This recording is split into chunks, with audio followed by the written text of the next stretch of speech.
Olá, amigo cooperativista e produtor rural. Estamos de volta com o programa Resenha do Cooperativismo e Agronegócio. Acompanhe agora os principais destaques do programa de hoje. Conheça os agentes biológicos que ajudam no controle natural de pragas agrícolas. Os principais eventos que marcaram a Agro Brasília Digital, realizada pela primeira vez neste formato. Extensionista da Ipagre demonstra como fazer o controle da temperatura na colmeia em época de frio.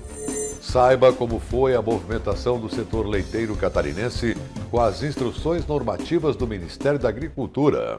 Tem alguns pontos, sim, que precisam ser negociados, poucos pontos, mas eu acho que ela vem para o bem e para a melhoria da qualidade do leite, vai dar um up na qualidade, sim. Resenha do Cooperativismo e Agronegócio. Oferecimento Sicoob. Sua vida financeira diferente. Faça parte. Fertilizantes Fecoagro. Mais tecnologias no campo, maior produtividade e rentabilidade ao agricultor. No campo existem vírus, fungos e bactérias, além de insetos que têm o hábito de predar, parasitar ou infectar as pragas que afetam a cultura da soja. O comportamento desses agentes biológicos é considerado como o controle natural das pragas agrícolas.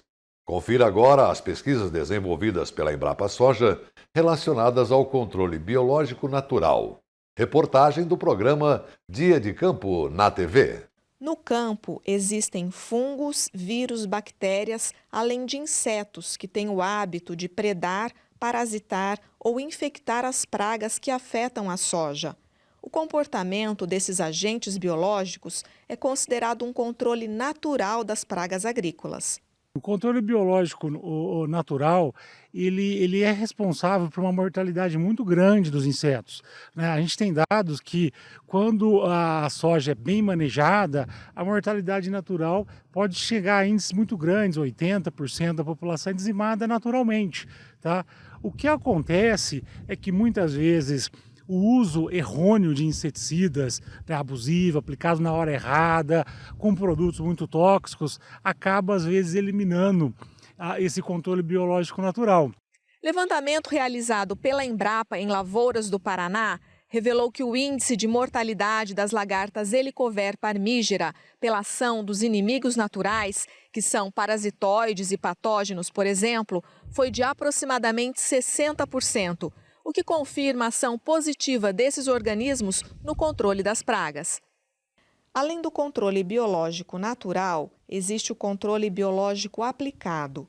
Nesse caso, os inimigos naturais são multiplicados em casas de criação e liberados nas lavouras para atacarem as pragas. No laboratório da Embrapa Soja, existem diversas criações de insetos para a realização de pesquisas. Para o controle biológico aplicado para a soja, a gente tem então os parasitoides de ovos que já existem comercialmente. Aqui no laboratório de criação de parasitoides da Embrapa Soja, a gente tem 3 parasitoides de ovos. Os 2 principais são o Trichogramma preciosum, que é o parasitoide de ovos de Lepidoptera, né, que parasita então os ovos das principais lagartas. E tem o Telenomus podisi, que é o parasitoide de ovos de percevejo, principalmente do percevejo marrom. Tá? Aqui nessa cartela a gente pode ver esses pontos enegrecidos, são todos ovos da lagarta da soja, tá? Uma das principais lagartas da cultura. Então todos pretos, 100% parasitados pelo tricograma. Então, ao contrário de nascer uma lagarta, vai nascer um parasitoide que vai depois, na forma adulta, continuar parasitando e continuar realizando o controle das lagartas na soja. Nessa outra cartela, né, de forma bem semelhante, a gente tem os parasitoides de ovos, aqui são ovos então do percevejo marrom, que estão parasitados pelo parasitoide Telenomus podisi. Você pode ver que os ovos já estão ficando pretos, né? E depois também vai nascer da mesma forma os parasitoides que vão parasitar os ovos dos percevejos no campo. Esses parasitoides, eles são liberados normalmente usando cartelas de papelão, por serem biodegradáveis, tá? O formato, cor da cartela vai ser diferente um pouco dependendo da empresa que estiver produzindo e comercializando, mas todos de forma geral são muito semelhantes. Eles têm, na verdade, um orifício dentro aonde os ovos são colados já, e muito próximo no momento da eclosão, o produtor só leva essas cartelas e distribui, né, de forma a mais homogênea possível no campo.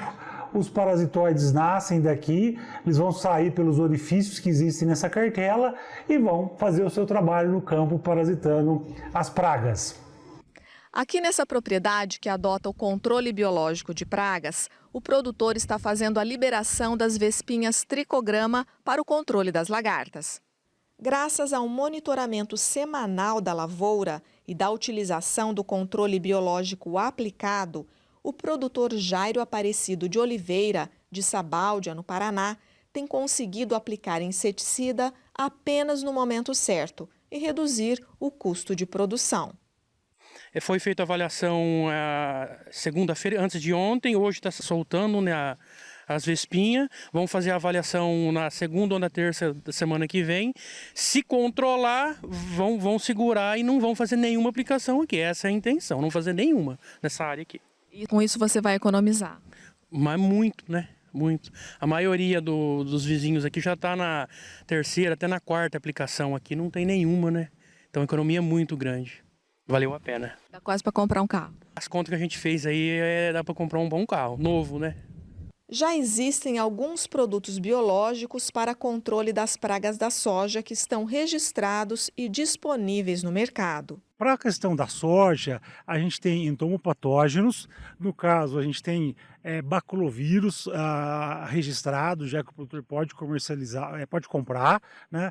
Baculovírus para controlar a anticárcia e muito em breve no mercado também vai ter baculovírus para controlar a falsa medideira, que é a principal lagarta da soja. Já tem comercial o baculovírus para controlar a helicoverpa, né? E a espodóptera também. Então todas as lagartas podem ser controladas por controle biológico com vírus, tá? Além do vírus, você tem o BT aplicável. E no programa de hoje voltamos a falar da Agro Brasília Digital, que encerrou no dia 10 de julho, na capital federal. O auditório Buriti, que na feira presencial acolhe o público para assistir grandes palestras, acomodou este ano toda a estrutura necessária para a realização e transmissão dos eventos que marcaram a Agro Brasília Digital. E o programa de TV Tribuna Rural foi até o local para mostrar os destaques deste ano. Veja a segunda parte da reportagem. A Emater DF, no clima da inovação, aproveitou a Agro Brasília Digital para lançar o portal Põe na Cesta, que tem como objetivo aproximar produtores e consumidores. O aplicativo que estamos lançando, ele se chama Põe na Cesta. Ele é um aplicativo que visa aproximar a área rural dos consumidores em geral. E a ideia desse aplicativo é justamente criar mais um canal de comercialização para os agricultores do Distrito Federal. Os visitantes também puderam conhecer e aprender mais sobre o potencial do Planalto Central para a produção de uvas para vinhos finos. Tudo isso durante uma conversa descontraída entre vitivinicultores e especialistas da área. A Agro Brasília Digital, ela promoveu o vinho brasileiro com muita qualidade. Tivemos um bate-papo muito rico de informações preciosas para a atividade, chegando até o consumidor a informação de que com muita técnica, com manejo adequado, com pesquisa e, sobretudo, com desejo de se fazer qualidade. A nossa região, por ela ter um clima muito bem definido, né, 6 meses de chuva, 6 meses de sol, uma altitude também muito boa, de 1.000 metros, e esse clima seco nesse período do inverno, isso tudo propicia, né, para a gente ter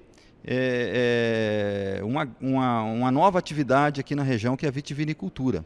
Os outros produtores e outras pessoas que gostam do vinho, ao perceberem que nós estamos fazendo vinhos de qualidade, a gente tem certeza disso, que faremos vinhos de qualidade, a gente sabe que essa região vai se tornar um polo vitivinícola, porque tem muito potencial.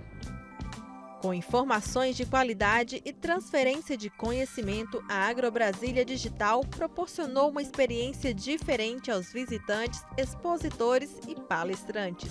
Eu achei fantástica a experiência. Ontem eu tive a oportunidade de participar de uma live, né, às 11 horas, sobre o Comitê de Produção Orgânica, e a resposta, o resultado foi muito positivo. Recebi mensagens de produtores de flores de Goiás, de Alto Paraíso, pedindo que mesmo na hora que acabar a pandemia, que nos próximos anos a AgroBrasília mantenha, né, essa plataforma digital, para que eles tenham oportunidade de participar dos fóruns, dos eventos, das reuniões. Confira os assuntos que teremos no próximo bloco. Extensionista da EPAGRE demonstra como fazer o controle da temperatura na colmeia em época de frio. Saiba como foi a movimentação do setor leiteiro catarinense com as instruções normativas do Ministério da Agricultura. Resenha do Cooperativismo e Agronegócio. Oferecimento Sicoob e Fertilizantes Fecoagro. Se traduzirmos em ações, nosso tempo de existência foi grandioso. Instalamos uma indústria de fertilizantes com tecnologias avançadas que aumentam a produtividade das culturas. Estruturamos uma central de negócios onde as compras conjuntas dão ganho de escala. Coordenamos programas de governo com distribuição de calcário e sementes. Divulgamos diariamente as ações do cooperativismo e do agronegócio no rádio, na TV e na internet. Fecoagro, há 45 anos, unindo, inovando, divulgando e integrando o cooperativismo agropecuário de Santa Catarina. Cooperar é o jeito certo de vencer essa crise. O cooperativismo se tornou o melhor modelo de fazer negócios porque é baseado na ajuda mútua e põe o ser humano acima do lucro. E nós, do Sicoob, estamos honrando ainda mais este valor, prorrogando financiamentos e facilitando o crédito, a geração de negócios e o atendimento. E quando tudo passar, vamos continuar do seu lado, cooperando com você. Sicoob, somos feitos de valores. O seu gado merece um alimento de qualidade. Por isso a Fecoagro tem o Cooper Pasto, um fertilizante exclusivo que melhora o rendimento da pastagem. São 2 fórmulas produzidas com as melhores matérias-primas. Cooper Pasto Plantio fornece os nutrientes para o desenvolvimento da pastagem. E Cooper Pasto Nitrogenado garante a manutenção e o teor da proteína do pasto. Cooper Pasto é a energia que a sua lavoura merece. Cooper Pasto está à venda nas cooperativas da Fecoagro.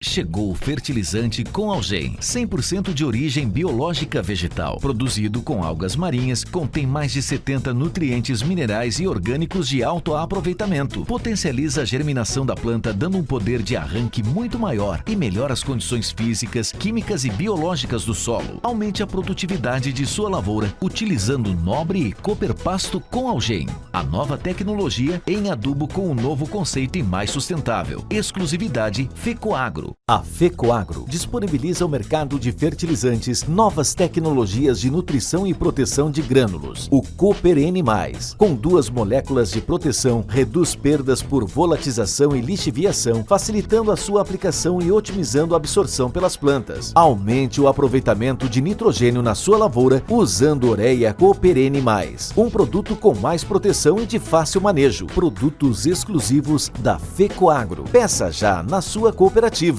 Com a chegada do plantio da safra de verão, a Secretaria de Estado da Agricultura mais uma vez está presente para apoiar o agricultor através do programa Terra Boa. É o governo do estado e as cooperativas juntos auxiliando na melhoria tecnológica e no aumento da produtividade no campo. Calcário, semente de milho, kit de insumos para forrageira, solo saudável e apicultura são produtos subsidiados pelo governo em parceria com as cooperativas. Procure um técnico da EPAGRE ou da cooperativa e retire sua autorização. Fecoagro e Secretaria da Agricultura, juntas em defesa da produtividade em Santa Catarina.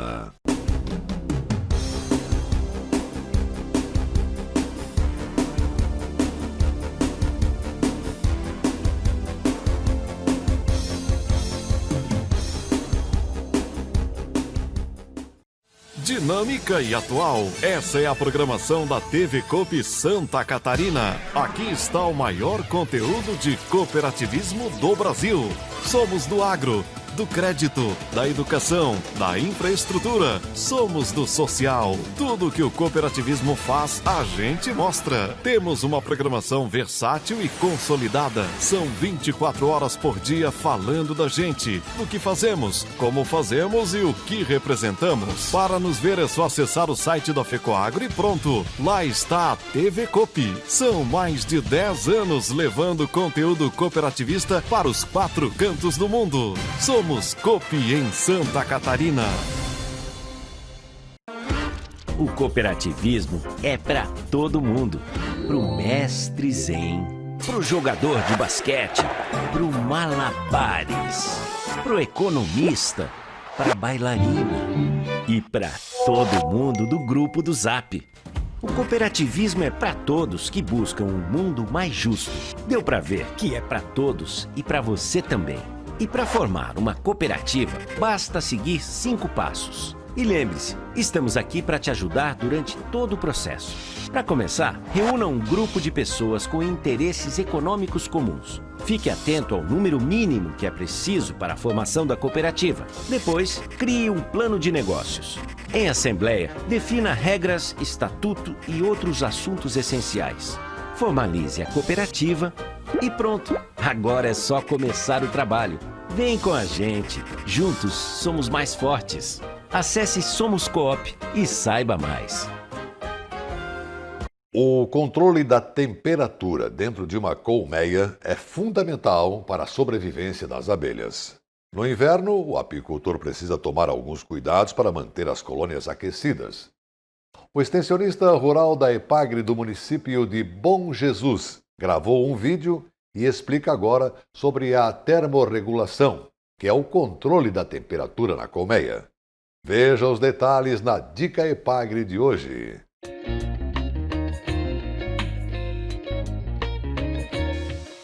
Eu sou Denis da Silva, sou extensionista rural da EPAGRE no município de Bom Jesus. A dica da EPAGRE de hoje é falarmos sobre a termorregulação de uma colmeia de abelhas Apis mellifera.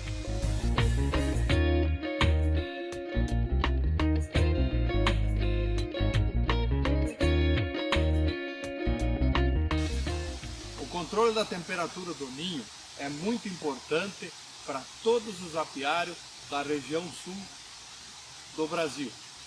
No inverno, as baixas temperaturas acabam prejudicando a sobrevivência do enxame.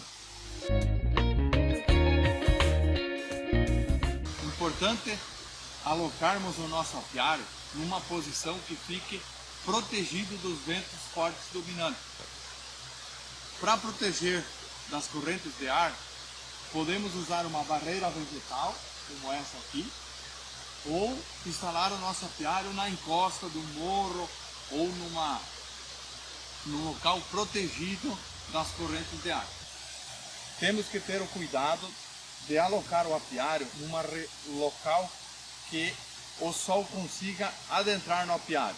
Por isso, toda a face norte, a frente do apiário, a frente norte, ela precisa estar aberta, livre de vegetação ou qualquer outra barreira, para que assim o sol consiga incidir nas colmeias por um maior número de horas durante o dia.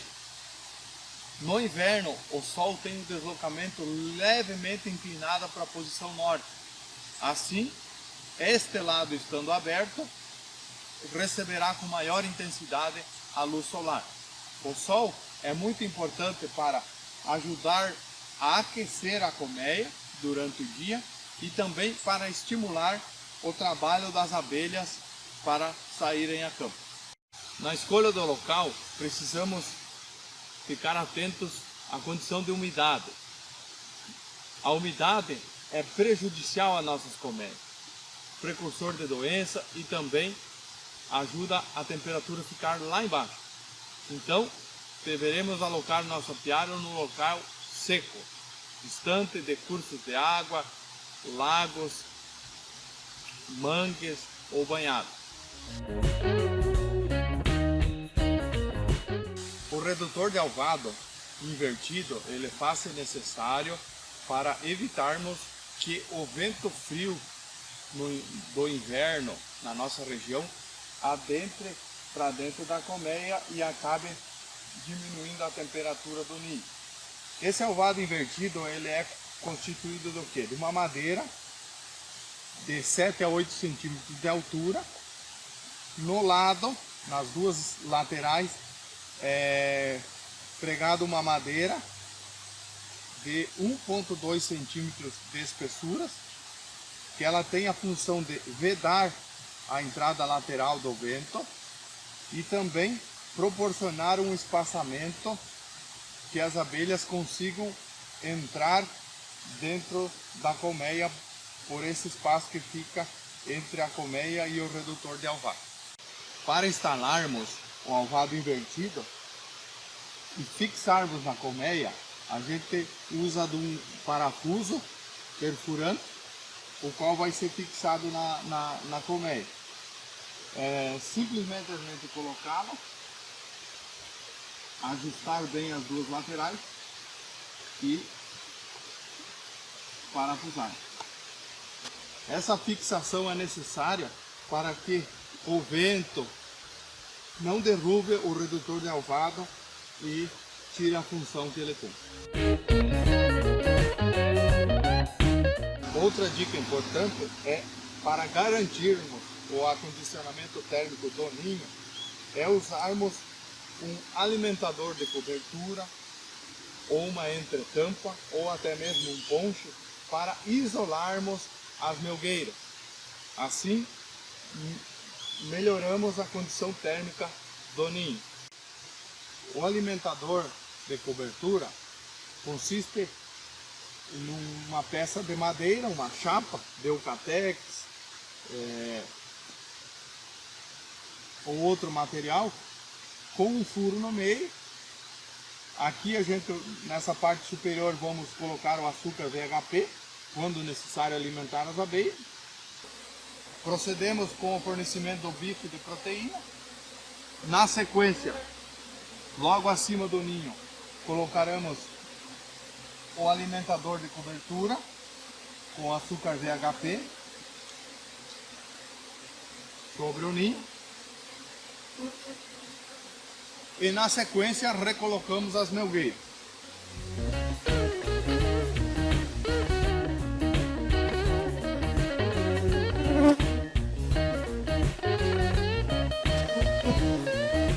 Ao final colocamos a tampa, sempre tendo cuidado de deixar uma pequena abertura, que as abelhas não consigam passar, porém o ar e a umidade consigam passar por esta abertura, evitando a formação de umidade na tampa.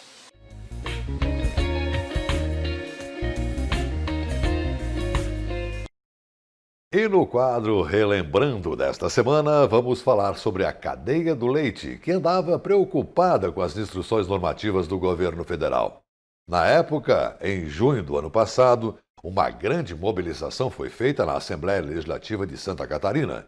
Revejam a reportagem do programa Cooperativismo em Notícia. Com mais de 3 bilhões e meio de litros de leite produzidos por ano, Santa Catarina é o 4º maior produtor do Brasil. E 50% disso tudo é vendido fora do estado. Quer dizer, somos autossuficientes. Hoje, são ordenhadas 1.100.000 vacas todos os dias. Só na região oeste, a produção ultrapassou os 2 bilhões de litros. É a maior representatividade. Individualmente, os municípios de Concórdia, Palmitos e São Lourenço do Oeste são os líderes do ranking estadual. A cadeia é forte, saudável, ambientalmente responsável, mas ainda esbarra em alguns obstáculos, especialmente no que se refere à qualidade do leite. Por isso, o Ministério da Agricultura lançou 2 instruções normativas para adequar a cadeia brasileira. A 76 foca mais na contagem bacteriana do leite cru refrigerado na propriedade. E a 77 cria normas para o padrão do leite nas indústrias.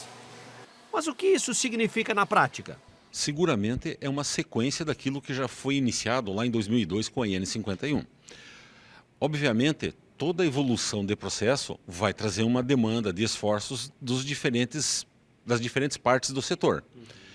O produtor vai ter que fazer alguma coisa a mais, a indústria vai ter que estar adequada e o governo também vai ter que dar a sua parcela de contribuição. Preocupados com as adequações, os deputados da Comissão da Agricultura e da Frente Parlamentar do Cooperativismo propuseram uma audiência pública. Eles queriam entender o impacto das medidas e quais as iniciativas precisavam ser estabelecidas para proteger a cadeia. O que nós podemos contribuir? O que o setor todo junto pode contribuir? Então, tem que olhar esse lado também. O que nós não podemos fazer é achar que não precisa ser feito. E dizer o seguinte, bom, isso aqui pode ser prorrogado, vai haver interesse de que isso não seja feito, não seja cumprido. E isso, Santa Catarina vai pagar muito por isso. Um detalhe chamou a atenção nessa audiência pública. Todos, indistintamente, foram favoráveis à aplicação das medidas, mas com ajustes que permitam as adequações. Desde o início, quando se for para consulta pública, a instituição normativa, porque ela foi para consulta pública e discutida com o governo, dessa vez foi discutida amplamente com o governo, a posição do Sindileite é de apoio à instituição normativa. Tem alguns pontos, sim, que precisam ser negociados, poucos pontos, mas eu acho que ela vem para o bem e para a melhoria da qualidade do leite, vai dar um up na qualidade, sim. O mercado interno nosso não absorve mais a nossa produção e para podermos exportar nós temos que seguir algumas regras e algumas normas que precisam ser implantadas na qualidade do leite. E isso é possível desde que todas as esferas estejam envolvidas, inclusive todas as indústrias, produtores, todo mundo, as representações dos produtores, todos eles entendam dessa necessidade, porque só pena de nós cada vez ficarmos menores na produção de leite do país e não teremos chances de ser exportadores de leite. O senhor entende que essas normativas vêm só para adequar algumas questões, não são mudanças bruscas? Não são mudanças bruscas, mas tem que adequar aquilo que está errado, né? Principalmente quando se fala na qualidade especificamente. Se o Brasil deseja, de fato, se tornar um exportador de leite, ele terá que se adequar às normas. Não há alternativa. A cadeia de proteína animal passou por isso há alguns anos, todos lembram. E também bateu o pé lá atrás. Mas hoje, pergunte se alguém gostaria de voltar no tempo. E com a preocupação permanente dos produtores de leite de Santa Catarina em produzir qualidade, nós vamos ficando por aqui com o nosso programa de hoje. Agradecendo pela sua audiência, desejando saúde e cuidado para você e até o nosso próximo encontro.